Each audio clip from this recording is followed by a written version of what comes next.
Good day mga kadaykas, another day, another diecast na naman ang ating i-unbox. Isang Mitsubishi Lancer 5 na hatid sa inyo ng Tomica Limited Vintage Neo.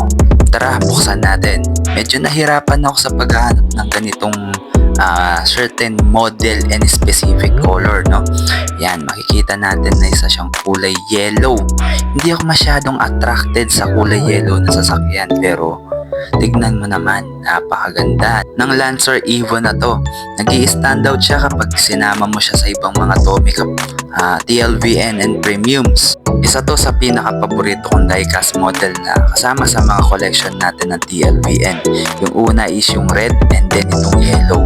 Nasabi ko nga kanina na medyo mahirap siyang hanapin at ang presyo niya ay medyo mas mahal compare sa ibang mga Tomica premium at halos ka-presyo na niya yung mga true scale. Pero ano nga ba yung nagustuhan ko dito sa mga Tomica Limited Vintage Neo?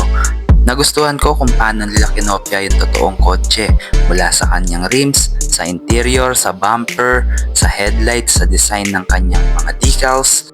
Kung sigurong open hood lang to kaya nabubuksan yung pinto, talagang maraming matatangkilik dito sa ating TLVN. Ayon sa nabasa ko is considered true scale yung TLVN.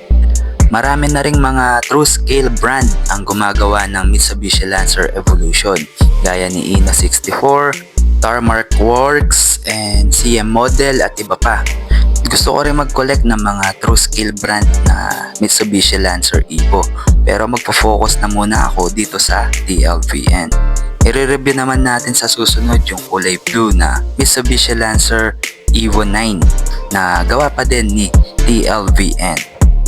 Anyway, bago matapos itong video, binabati ko nga pala ang aking kaibigan na si Kelvin Kent Garcia.